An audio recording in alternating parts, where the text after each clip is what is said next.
सो गया ये जहां, सो गया आसमां, सो गया ये जहां, सो गया आसमां, सो गई है सारी मंजिलें, ओ सारी मंजिलें, सो गया है रास्ता, सो गया ये जहां, सो गया आसमां। लेकिन आप मत सो जाना दोस्तों नमस्कार, आप मत सो जाना, क्योंकि आज हम पढ़ेंगे मानवीकरण अलंकार।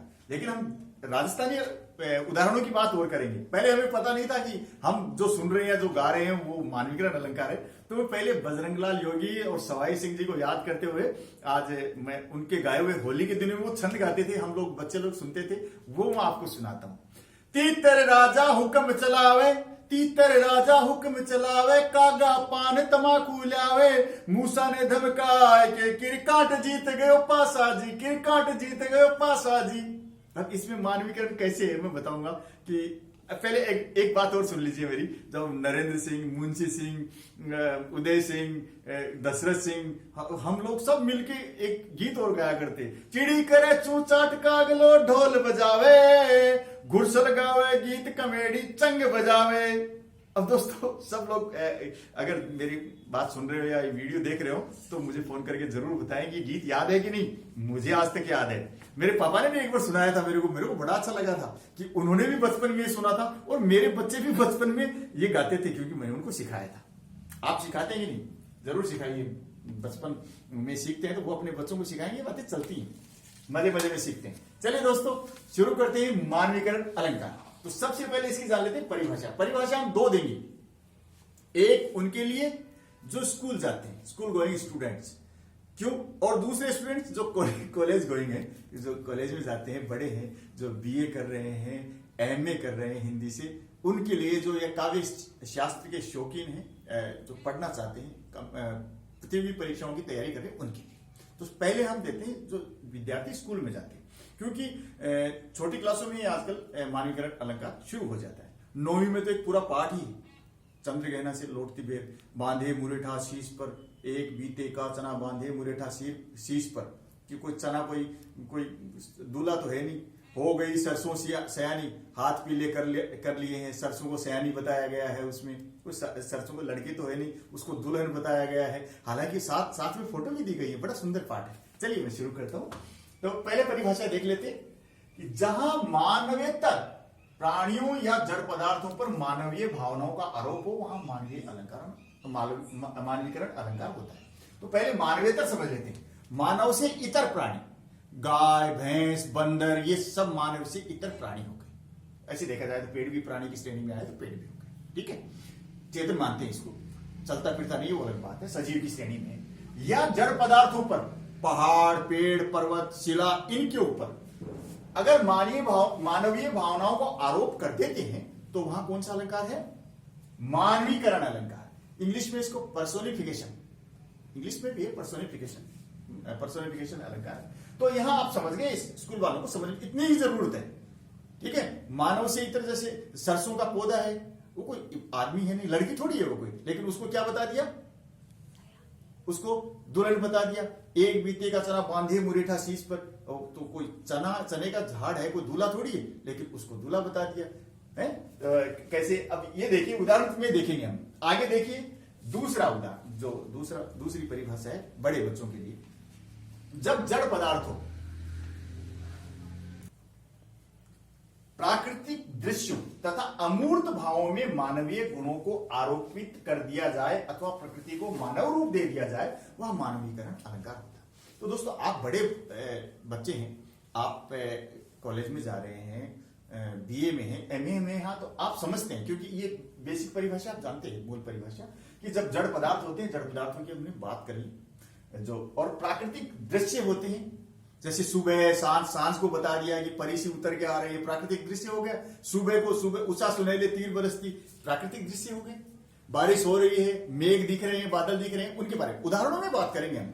तो ये हो गए प्राकृतिक दृश्य। अमूर्त भाव होते हैं जिनको हम मूर्त रूप नहीं ले पाते, या मानवीय गुण होते हैं, सोना, हंसना, खेलना, बोलना। अब आप जानते थोड़ी है पेड़ हंसता है, रोता है, या कोई पशु पक्षी कैसे सो रहा है, कैसे जाग रहा है, कैसे हंस रहा है, या फिर ये मानवीय गुण है उनके ऊपर आरोपित कर देते हैं कि जैसे ये पेड़, इसको काटा, पेड़ बोला मुझे मत काटो, तो पेड़ कोई बोलता थोड़ी है, न कोई रोता, तो मानवीय गुण इस पे आरोपित कर दिए, बोलने वाला गुण, रोने वाला गुण इस पर आरोपित कर दिया है। तो यहां कर दिया जाए अथवा प्रकृति को मानव रूप दे दिया जाए, वहां मानवीकरण अलंकार होता है। मैं सोचता हूं आप ये परिभाषा ढंग से समझ गए। अब उदाहरण देंगे, एक एक से आप पूरी तरीके से समझ जाएंगे। थोड़ा ध्यान से मजे से पढ़िएगा। चलिए शुरू करते हैं। अब पहले जो उदाहरण मैंने शुरू में गाए थे, सो गया ये जहां, सारा संसार सो गया, सो गया आसमान, आसमान कोई आदमी नहीं है, कुछ ऐसा नहीं, मानवेतर क्रिया उस पे जो प्राकृतिक चीजें हैं वो, तो कि सो गया आसमान, सो गई सारी मंजिलें, सो गया रास्ता, ये सोते जागते थोड़ी है कोई, इनके ऊपर जो मानव क्रिया करता है वो आरोप हमने कर दिया है, ठीक है। और चिड़ी करे चूंचाट, चिड़िया चहचहाट करती है, सही बात है, इसमें कोई मानवीकरण नहीं। कागलो ढोल बजा, अब कौवा भाई ढोल कब से बजाने लग गया, ढोल कौवा थोड़ी बजाता है, आदमी बजाता है। कागलो ढोल बजा, घुड़सल गावे गीत कमेडी चंग बजाओ, घुड़सल मैना, मैना गीत गा रही है, और फाकता, कमेडी फाकता है, वो चंग बजा रही है, डब जो होली के दिनों में बजाते हैं। तो वो जब वो सवाई सिंह डब बजाते थे तो हम भी साथ साथ में ये गाते फिरते थे, घोड़ा कबड्डी खेलते रहते थे। अब ये यहाँ पे सब मानवीकरण किया गया है, इनका मानव की क्रियाओं का आरोप किया गया। अब दूसरा उदाहरण मैंने लिया था, तीतर राजा हुक्म चला रहा है, तीतर राजा बन के बैठा है और हुक्म चला रहा है, और उसके लिए पान तमाकू चिलम भर के कौन लेके आ रहा है, कौवा, कागा पान तमाकू लाया, और चूहे को धमका के, और गिरगिट है, किरकाट जीत के पास गिरगिट है, वो चौपड़ पासा है उसमें जीत जाता है। तो ये सारी मानवीय क्रियाएं हैं, कोई चौपड़ चौसर वगैरह नहीं खेलते हैं, ये पक्षी हैं, पशु हैं, ये सारी बातें, लेकिन सारी मानवीय क्रियाएं यहां हैं। तो अब आगे चलते हैं, अब उदाहरणों की तरफ चलते हैं। फूल हंसे कलियां मुस्काई, अब देखो, फूल हंस, कलियां मुस्काई, फूल हंस रहे हैं, देखिए फूल हंस रहा है और कलियां मुस्काई, और कली है ये भी मुस्कुरा रही है, ये कली को। अब ये फूल और कलियां ये मानव तो नहीं है, ठीक है ना, इनको मानव का रूप देके इनको हंसना बताया गया है। इसलिए मेघ आए, दूसरा उदाहरण लेते हैं, मेघ आए बड़े बंठन के समय, आप सारे समझ जाएंगे उदाहरण देखते देखते। ये मेघ देखिए, ये बादल है, ये बारिश करना इसका काम है, ये बिजली देख लो बीच में, या फिर ये बारिश करेंगे। लेकिन यहां मेघ बनता संवरता कौन है, आप शादी वगैरह में जाते हो, बन ठन के जाते हो, ठीक है, टाई सूट वगैरह कोई साफा बांध के जाता है। अब वो बादल को यह बनना संवरना कभी नहीं बनता संवरता, बिजली बादल ये कोई बनना संवरना थोड़ी है। लेकिन यहाँ जब कहा गया है मेघ आए बड़े बंठन के संवर के, तो यहाँ क्या हो गया, मानवीकरण। मेघ को मानव की तरह बताया गया, मानव की तरह दर्शित किया गया, प्रदर्शित किया गया। सागर के ऊपर नाच नाच करती हैं लहरें मधुर गान, सागर के हृदय के ऊपर नाच नाच करके लहरें मधुर गाना गा रही हैं। देखो अब लहरें हैं, कोई लड़कियां थोड़ी हैं, तो नाच भी रही हैं, गीत भी गा रही हैं, ठीक है। अब यहां देखो लहरों का मानवीकरण किया गया, ये देखो लहर बनाई, मैं ऐसा कोई चित्रकार नहीं हूं दोस्तों, लेकिन आप लोगों के लिए थोड़ा समझाने के लिए मैंने बनाया। ये देखो समंदर है, ये लहरें हैं, यहाँ पे ये नाच रही हैं लहरें, और जो कवि जो बताना चाहते हैं ना वो, कि लहरें बहुत तेजी से, लहरें गर्जना तो करती है लेकिन गीत नहीं गाती, ठीक है। तो यहाँ पे गाना गा रही हैं लहरें, सागर के, समुद्र के हृदय पे नाच नाच करके लहरें मधुर गान कर रही हैं। अब ऐसा नहीं है कि इसमें और कोई अलंकार है ही नहीं, इनमें और अलंकार भी होते हैं। देखिए जैसे सागर के ऊपर नाच नाच, यहाँ पुनरुक्ति प्रकाश है ना, तो और अलंकार भी होते हैं। तो आप ऐसा मत सोचना कि बस एक ही अलंकार होता है कि मानवीकरण हो गया तो मानवीकरण, और ढूंढोगे तो और भी मिल जाएंगे। आगे चलते, जयशंकर प्रसाद जी की कामायनी से, जगी वनस्पतियां अलसाई मुख धोती शीतल जल से। अब भाई वनस्पतियों के कोई मुंह थोड़ी होता है जो मुंह धोएंगी वो शीतल जल से, लेकिन यहाँ जो कवि का मंतव्य है वो दूसरा है। तो यहाँ मानवीकरण किया गया। अब देखिए, उषा सुनहले तीर बरसती जयमाला सी उदित हुई। अब उषा है, उषा प्रातः काल से सूरज उगने से पहले का समय, शाम में पूषा डस्ट, डॉन, ये होता है डॉन, DAWN। तो जो सुबह सुबह का टाइम होता है, बांबर घोड़ा बोलते हैं राजस्थानी में, तो वो उस समय सूरज भी नहीं निकलता, लेकिन मैंने ऐसा बताया है आपको समझाने के लिए, ठीक है ना।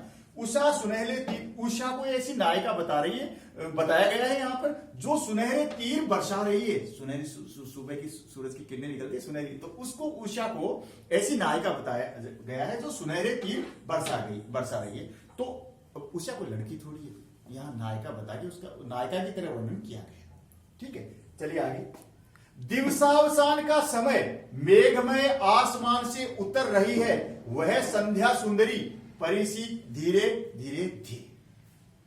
दिवस अवसान का यानी संध्या का समय है, संध्या का समय, दिवस अवसान यानी दिवस अवसान का होता संध्या, संध्या का समय है। मेघमय आसमान से उतर रही है, बादल छाए हुए हैं, आकाश से उतर रही है कौन? संध्या सुंदरी। पहले तो यहां देखो संध्या को सुंदरी रूप दिया गया है, फिर परिसी, यह उपमा अलंकार है, परी की तरह कैसे उतरी? धीरे धीरे धीरे, यहां पुनरुक्ति भी, मैं कई चीजें एक साथ, लेकिन जब संपूर्ण इसको देखेंगे उदाहरण को तो ये मानवीकरण का उदाहरण है। कैसे? संध्या सुंदरी परी की तरह धीरे धीरे उतर रही है। दिवस खत्म, दिन खत्म होने वाला है, तो आसमान में से संध्या सुंदरी परी की तरह धीरे धीरे उतर रही है। तो संध्या को प्राकृतिक दृश्य देखिए, उसको मानव रूप दिया गया है। समझ गए होंगे आप? और भी उदाहरण दूं तो, कलियां दरवाजे खोल खोल घूंघट में मुस्कुराती हैं। तो अब कलियां, कोई दरवाजा गेट खोल के ऐसी कलियां देखेंगी और ऐसे कोई मुस्कुराएंगी? ऐसा नहीं होता। और ऐसे ही एक पाठ है, बूढ़े पीपल ने झुककर जुहार की। अब बूढ़ा पीपल कभी ने बता दिया, बूढ़ा पीपल का पेड़ है, उसने कोई आया, उसने झुककर जुहार की। एक पाठ है, 7वीं क्लास में एक पाठ है, लेटर बॉक्स भी बोलता है, उसमें पेड़ भी बोलता है, सब रात को लैंप पोस्ट भी बोलता है, सारे के सारे मिलकर रात को बात करते हैं। वो सबका मानवीकरण किया गया है। आप देखेंगे तो ये 7वीं क्लास है, 6ठी क्लास है, आजकल शुरू की कक्षाओं में शुरू हो गया है, लेकिन उनको पता नहीं है, या बच्चों को पता नहीं है मानवीकरण अलंकार है। लेकिन अगर आप हिंदी शिक्षक हैं या आप भविष्य में शिक्षक बने तो बच्चों को बता दिया करो साथ के साथ ही, तो फिर अलंकार पढ़ाने में जोर नहीं आता है। अच्छा दोस्तों, मैं समझता हूं आपको ये समझ में आ गया होगा। मित्रों, मेरा जो चैनल है उसमें हिंदी की प्लेलिस्ट में जाएंगे तो आपको उपसर्ग, प्रत्यय, काव्य दोष, काव्य गुण, वाक्य भेद, रस आदि के वीडियो आपको मिलेंगे वहां पर। पद परिचय के वीडियो भी मिलेंगे और 26-27 अलंकार भी मैंने पढ़ा दिए। तो आप उस लिस्ट में जाकर के, अगर आप रीड की तैयारी कर रहे हैं, हिंदी भाषा की कोई फर्स्ट ग्रेड सेकंड ग्रेड की तैयारी कर रहे हैं, तो वहां जाके आप देख सकते हैं। और प्रतियोगी परीक्षा की तैयारी कर रहे हैं तो मैं अभी संधि पढ़ाने वाला हूं, उसके बाद समाज भी पढ़ाऊंगा। ठीक है दोस्तों, साथ साथ अगर आप ACF की तैयारी कर रहे हैं और रीड की तैयारी कर रहे हैं तो इंग्लिश के वीडियो भी मेरी प्लेलिस्ट में जाएंगे, तो वहां इंग्लिश के वीडियो भी आप पढ़ें और टीचिंग एप्टीट्यूड के वीडियो भी पढ़ें, तो आप वहां जाके देख सकते हैं। हिस्ट्री के वीडियो भी पढ़ें। ठीक है मित्रों, एक आग्रह हो रहा है कि मैं जितना प्रयत्न कर रहा हूं, जितना प्रयास कर रहा हूं आप लोगों को जो मुझे आता है उस ज्ञान को फैलाने का, तो आप भी उसमें प्रयास करें, शेयर करें उसको। आपको उपयोगी लगे तो दूसरों को भी आप शेयर करेंगे तो ये ज्यादा उपयोगी रहेगा और मुझे भी मोटिवेशन मिलेगा, प्रेरणा मिलेगी कि हाँ मेरा जो वीडियो है उसको लोग इतना पसंद कर रहे हैं, तो मैं और अच्छी वीडियो बनाऊंगा। ठीक है दोस्तों, अब मैं चलता हूं। आप वीडियो को लाइक करें, अगर पसंद आए तो, और उपयोगी लगे तो शेयर करें, और मेरे चैनल पे नए हैं तो सब्सक्राइब कर लें। अगले वीडियो में फिर मिलता हूं। धन्यवाद, नमस्कार, जय हिंद।